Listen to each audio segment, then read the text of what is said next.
കൃഷ്ണേന്ദു ഇപ്പോൾ പുതിയൊരു തീരുമാനം വന്നിട്ടുണ്ട്. അതായത് നമ്മുടെ CPM കേന്ദ്ര കമ്മിറ്റിയിലെ ഒരു റിപ്പോർട്ട്, അതായത് തിരഞ്ഞെടുപ്പ് തോൽവിയുടെ ഉത്തരവാദിത്വം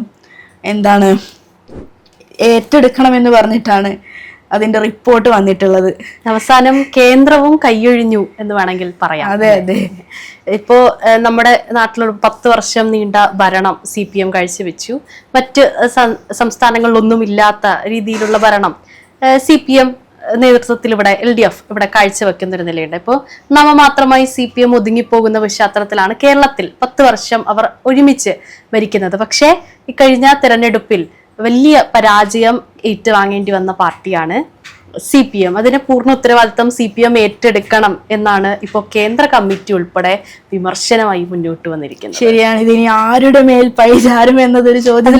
കേന്ദ്ര പറയുന്നത് കേരളത്തിലെ നേതാക്കൾ ഈ വിഷയവുമായി ബന്ധപ്പെട്ട് ഉത്തരവാദിത്തം ഏറ്റെടുക്കണം എന്ന് പറയുമ്പോൾ പിണറായി വിജയനും ഗോവിന്ദൻ മാഷും ഉൾപ്പെടെയുള്ളവർ ഈ വിഷയത്തിന്റെ ഉത്തരവാദിത്തം ഏറ്റെടുക്കുക എന്നുള്ളത് ചോദ്യമാണ്.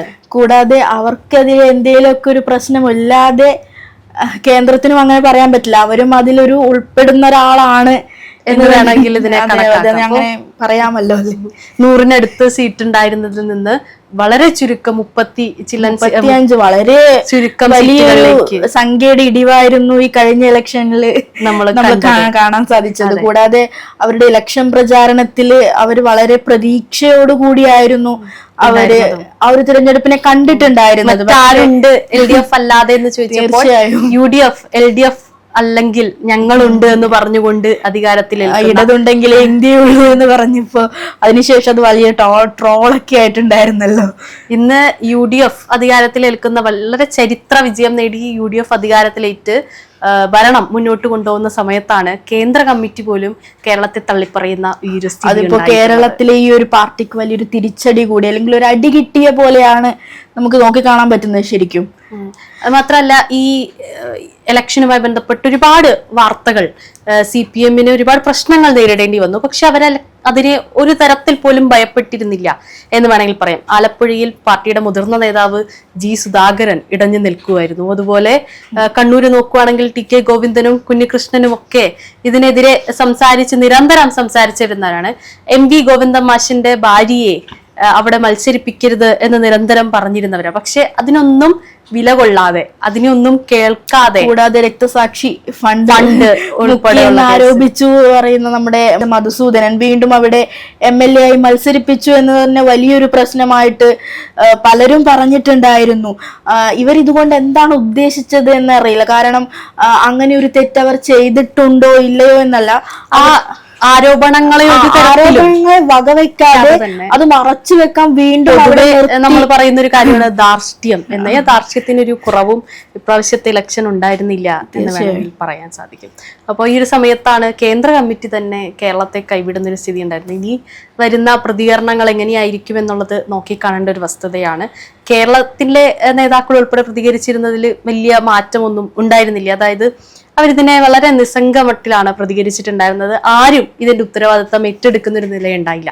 പിണറായി വിജയനോ ഗോവിന്ദ മാഷോ ഒന്നും ഈ പ്രതികരണത്തിന്, ഈ ഒരു വിഷയത്തിൽ പരാജയത്തിൽ ഒരു പ്രതികരണവും കാര്യമാത്രമായി നടത്തിയില്ല, ഉത്തരവാദിത്തം ഏറ്റെടുത്തില്ല എന്ന് പറയാൻ സാധിക്കും. കഴിഞ്ഞ ദിവസം VS അച്യുതാനന്ദന്റെ മകൻ ഇതുമായി ബന്ധപ്പെട്ട് പ്രതികരിക്കുന്ന സമയത്തും അച്ഛനുണ്ടായിരുന്നെങ്കിൽ ഈ ഒരു രീതിയിലേക്ക് മാറില്ലായിരുന്നു എന്ന് വരെ പ്രതികരിക്കുന്ന. തീർച്ചയായും അത് ആ മകൻ തന്നെ പറഞ്ഞിട്ടുണ്ടായിരുന്നു, ജനങ്ങളും പാർട്ടിയും തമ്മിൽ ഒരു അകൽച്ച ഉണ്ടെങ്കിൽ അത് മാറണമെന്ന് പറയുമ്പോൾ അവിടെ ഉണ്ട് എന്ന് തന്നെയാണ് അദ്ദേഹവും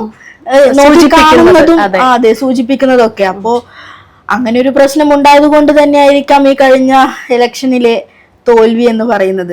ഇനി നമ്മളെ സംബന്ധിച്ച് ഏറ്റവും പ്രധാനപ്പെട്ട ഒരു കാര്യം, ഈ കേന്ദ്ര കമ്മിറ്റി ഇത്തരത്തിലൊരു അഭിപ്രായം രേഖപ്പെടുത്തിയ പശ്ചാത്തലത്തിൽ കേരളത്തിലെ നേതാക്കൾ ഇതിനെ എങ്ങനെ പ്രതികരിക്കും? പ്രത്യേകിച്ച് ഇനിയിപ്പോ ശ്രീമതി ടീച്ചർ ഇതുമായി ബന്ധപ്പെട്ട് പ്രതികരണങ്ങൾ നടത്തിയിട്ടുള്ളൊരു വ്യക്തിയാണ്.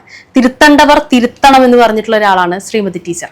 ശ്രീമതി ടീച്ചറിന്റെ ഒരു പ്രതികരണത്തിനായിട്ട് നമുക്ക് കാത്തിരിക്കേണ്ടതുണ്ട്. കാരണം ശ്രീമതി ടീച്ചർ കേന്ദ്ര കമ്മിറ്റിയിലൊക്കെ നിരന്തരം ഉള്ള ഒരു വ്യക്തിയാണ്, ഇതുമായി ബന്ധപ്പെട്ട് പ്രവർത്തിക്കുന്ന ഒരാളാണ്. അപ്പോൾ ഈ ഒരു വിമർശനത്തെ ശ്രീമതി ടീച്ചർ നോക്കിക്കാണുന്നത് അതും അറിയാൻ നമുക്ക് ഏറ്റവും താല്പര്യം ഉണ്ടാവും. കൂടാതെ എൻ്റെ നിരീക്ഷണത്തിൽ ഞാൻ നോക്കിക്കാണുകയാണെങ്കിൽ ആദ്യം തന്നെ ആ ഒരു പയ്യന്നൂർ മണ്ഡലത്തിലൊക്കെ ഉണ്ടായിരുന്ന ആ ഒരു പ്രശ്നങ്ങളെ പാർട്ടി വളരെ ഗൗരവമായി കണ്ട് ഒരു അനുനയത്തിലൂടെ മുന്നോട്ട് പോയിരുന്നുവെങ്കിൽ ചിലപ്പോൾ അവർക്ക് അവിടെ വിജയം നേടാൻ സാധിക്കുമായിരുന്നു. സുധാകരനെ പോലെയുള്ള സമുന്നതനായ നേതാവിനെ അപ്പാടെ തള്ളിക്കളയുന്ന രീതിയിലേക്കും LDF CPM പ്രധാനമായിട്ടും മാറിയിട്ടുണ്ടായിരുന്നു. അത് വലിയ രീതിയിലുള്ള ചർച്ചയിലേക്കും കടന്നു. ജി സുധാകരനെ ഒന്ന് പോയി കാണാനോ സംസാരിക്കാനോ ഒന്നും പാർട്ടി നേതൃത്വം വലിയ രീതിയിൽ തയ്യാറായിട്ടില്ല എന്ന് പറയാൻ പറ്റും.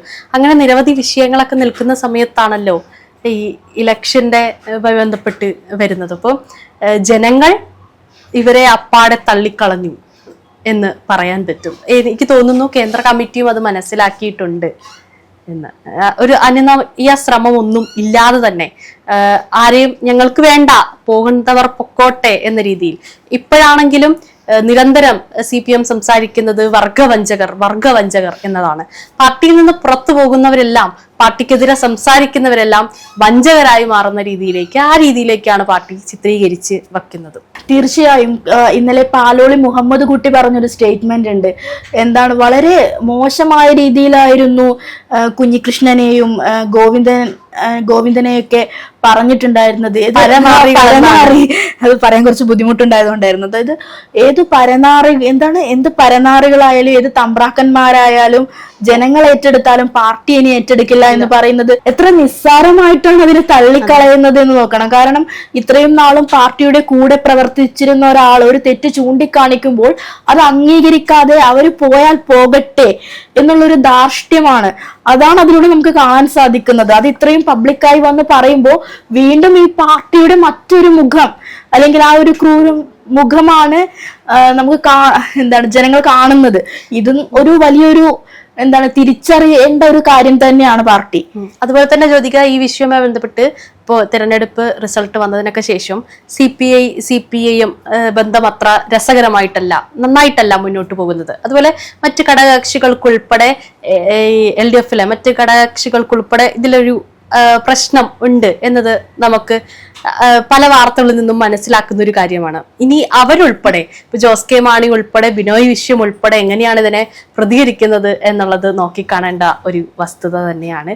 എന്നിരുന്നാലും കേന്ദ്ര കമ്മിറ്റി ഇത്തരത്തിലൊരു കാര്യം പറഞ്ഞിട്ടുണ്ടെങ്കിൽ അതിന്റെ ഉത്തരവാദിത്തം ഏറ്റെടുക്കാൻ കേരളത്തിലെ പാർട്ടി നേതാക്കൾ തയ്യാറാവണം. അതിനി ആരായിരിക്കും ഉത്തരവാദിത്തം ഏറ്റെടുക്കുക എന്നുള്ളത് വരും മണിക്കൂറുകളിലൊക്കെ നമുക്ക് നോക്കിക്കാണാം.